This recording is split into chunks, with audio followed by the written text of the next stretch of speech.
How I died and was reborn as a Cheeto. A 40 grams of fresh mushrooms trip report, posted to our shrooms by the user J Sneeb 8 years ago.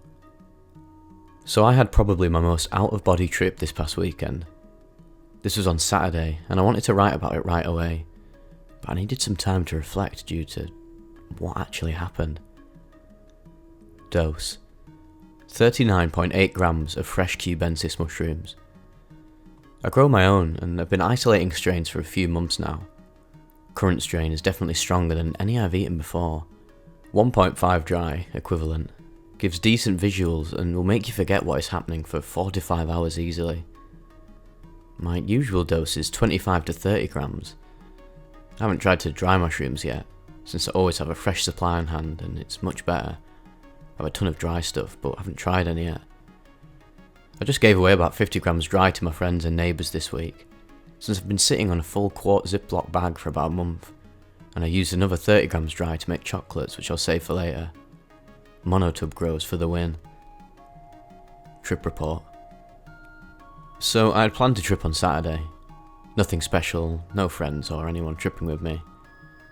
Usually I just enjoy listening to music. I go for walks outside and to the nearby lake, which was still a 3.5 mile walk, but I'm not going to be driving there, so no options really. I was in a pretty good mood and psyched for the trip, as I usually am. If I don't feel right, or I'm not in a good mood, I'll just wait until later and throw my harvest on the dehydrator.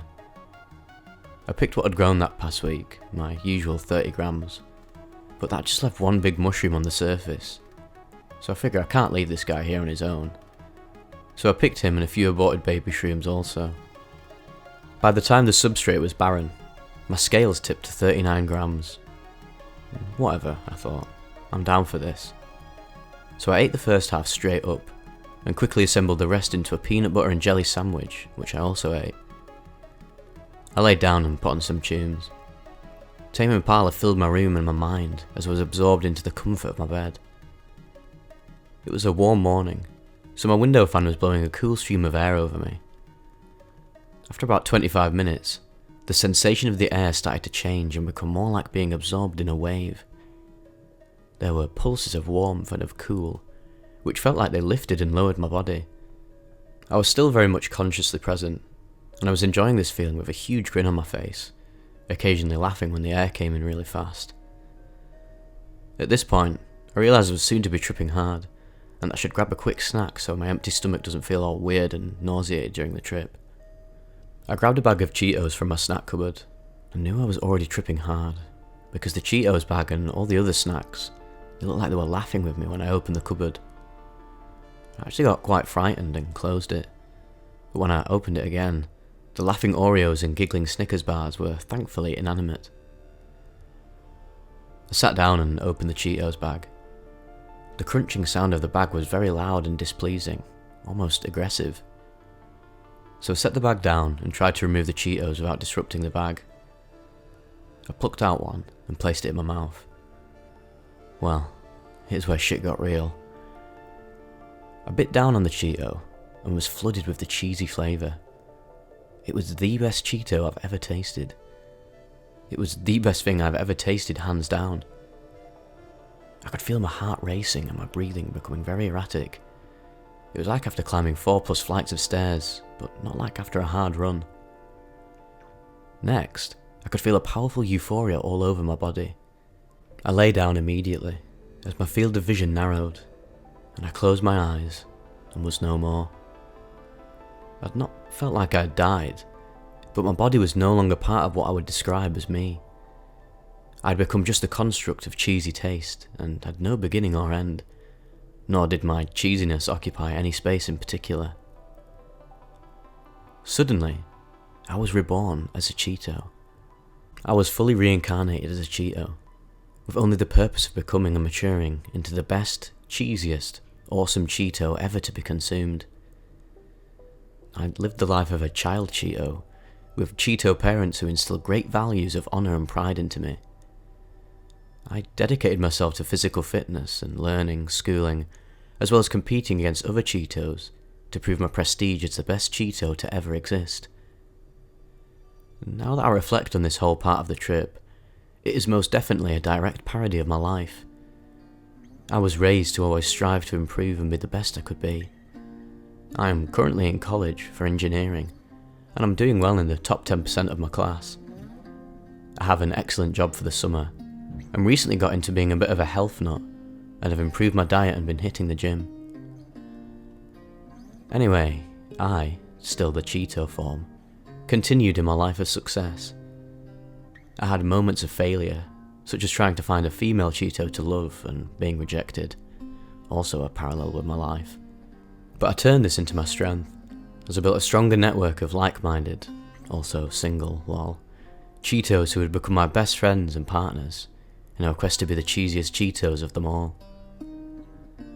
Towards the end of my Cheeto life, I and my friends and family were chosen for the final task, for which we had spent preparing our whole lives. We were grouped and bagged into a plastic tomb, where we would be sealed until it became our time to prove our worth. After what felt like an eternity of nothingness, I, still in Cheeto form, saw bright lights and a powerful hand of God reaching down that took me. I was hoisted towards the mouth of myself, my human form, and could think of only how happy I was that I had made it. I had reached my goals and proved my self-worth. During the last seconds of my existence as a conscious Cheeto, I felt a powerful euphoria and the feeling of understanding why. No why in particular, but all whys ever asked. Everything was clear. Everything was calm. This feeling was exactly what I had described earlier with the air from the fan coming into my room. The feelings of Cheeto euphoria and human euphoria slowly melded together and became indistinguishable. At this point, I realised I was back to my human self, and looked around to explore my surroundings and confirm that I was indeed a human and not a Cheeto anymore. Although I didn't particularly care either way, if I had opened my eyes and realised I was still a Cheeto, this would have been okay with me. My memories were very strong at this time, and I could remember a lot more details than I can now. Whereas now it feels like a distant dream. I went on to do many other things during my trip, which were also fun and cool. I didn't eat any more Cheetos from the bag, as once I realised what had happened, I was afraid it would happen again and again, and I didn't want to risk it. I enjoyed the trip as much as any other time I've been tripping, but this out-of-body experience was by far the centre point of the whole ordeal, as it felt completely and eerily natural. Well, that was certainly the most bizarre, high-dose mushroom trip I've ever had. Obviously it didn't take 40 grams dried. 40 grams fresh is equivalent to, I actually don't know it off the top of my head. If someone can enlighten us in the comments section, because every time I do a high-dose fresh trip report, a lot of people like to clarify, which is fair enough, that it actually only equals to about, I don't know, is it like 14 grams or something? 11 grams of dried, which is still that is still a mega dose. That's beyond like a heroic dose. Don't quote me on what the exact dried amount is, because I don't know, but it's definitely over a heroic dose, I'd assume. I know a lot of people will be like, well, this is clearly just a joke report, like, he literally turned into a Cheeto, what is that? I feel so weird saying Cheeto as an American, not an American, as an English person. It feels like such an American, we're like, Cheetos. We don't, I mean, they're in the UK, but the Cheeto rival within the UK snack sphere is What's It.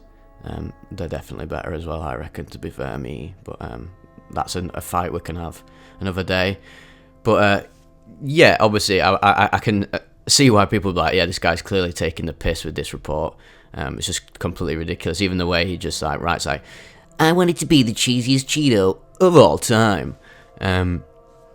But the reason I'm inclined to believe it is because it's definitely possible, more so I'd say on salvia. I actually covered one of the very first salvia reports I covered, if not the very first one I covered, was about, I believe it was about a guy who smoked salvia and literally experienced the consciousness of a Ferris wheel. And if you read about salvia, or use salvia yourself, so many people have vouched for this as well. This is very much something that you can experience. I'm not saying that you actually become like a Ferris wheel. I mean, what is the difference between becoming an hallucination? At that point, it's basically indistinguishable. But you can literally become an inanimate object. on salvia. There's so many reports where people have literally say they've become like a coffee mug, like genuinely the consciousness of a coffee mug, which is absolutely ineffable, really. It's so, how can you describe that to it? It's so different to a human state of consciousness. And to be honest, most people will be like, well, that's impossible. A coffee mug doesn't have a state of consciousness. But the more psychedelics you try, and the more the deeper you go into consciousness and altered states, you will probably start to understand or take be open to the possibility that everything is consciousness. Everything, reality is just one giant infinite ocean of consciousness, including inanimate objects. It's literally made out of consciousness. I'm not saying it 100% is, but I'm just saying, like, if you take more psychedelics, you'll be more open to these like radical ideas of infinite consciousness. Consciousness, on the universal sense, I've found personally, is much looser and less logical and restricted than the human mind likes to think. You don't just, for me, and a lot of people who say take salvia, their ideas of consciousness are very, very different from the average humans, or a materialist, and even say like standard religious mystical people. I think it gets even weirder and more bizarre than you can ever imagine, I believe. You can literally become an inanimate object on salvia, and I wouldn't be surprised if you could experience it in a high-dose shroom state where things get very supernatural and sort of loose and illogical, bizarre, paradoxical, because you're completely in a non-human state of being, and it would make sense that you sort of could live. I mean, this is what's interesting about this. If this was a salvia report, it probably would literally just be, I was a Cheeto, I literally just couldn't move, and I was just trapped as a Cheeto, feeling like that forever. No thoughts or anything, just literally be like the act of being an inanimate object is more common on salvia. But on this one, it was sort of like his form was of this Cheeto, but he had sort of like a human type consciousness. Obviously, he was living like the sort of a human life that had parallels of his own life, which is something that oftentimes does happen on shrooms. You will have like these weird, very strange parallels of your own life. It becomes like some sort of like messed up first person movie of sorts that you're experiencing. You have like this parallel narrative to your own life, and it's sort of in a joke. It sort of can be in a jokey sense, or it can be in a sinister sense. There's no limit to what the narrative can take hold of. It's like a film, isn't it? Like you don't just have like dramas, you have comedies, you have horrors, you have thrillers, etc. And when you have a supernatural type experience like this, then the aura or feeling can be anything really. And obviously, this was sort of comedic parallel to the highs and lows of his own life. It's actually very interesting. So I don't know whether it's real or not. You guys decide in the comments section. But it definitely makes for an interesting one. Mainly for me, because I've been waiting to see something that has a parallel to. I mean, people become like other people on mushrooms. Say they take loads and loads of mushrooms and they literally live other lives as humans, or maybe as like creatures, but never something as very inanimate as just like a little processed cornstarch snack, which is very out there. And I hope this is real. I mean, you just don't know, do you? I like to. You could take it with a grain of salt, but also on the other hand, have the balance of being open to the fact that, like, mate, have we not throughout this channel, the point we're at up to it now, have we not realised that consciousness is infinite and can take any form it wants, really? And you alter with like I said in the other video, where I talked about the dials of consciousness, how the psychedelic it's less of a material thing that you take that produces chemicals in your brain, obviously, on the lower relative level of like the human grounded world. That's what's going on, quote unquote. But on the highest metaphysical sense, all you're doing when you take a psychedelic is you're literally consuming a figment or aspect of consciousness itself that has the ability to alter the consciousness that you're in now into a complete other state and experience otherworldly, bizarre experiences, such as this one. So yeah, quite interesting. Makes a nice break from all the other megadose mushroom trip reports where people get consumed into the ether or whatever. This was a a nice little jovial, light-hearted Cheetos trip report. So yep, hope you guys have a nice weekend, and we'll see you next week for more shenanigans.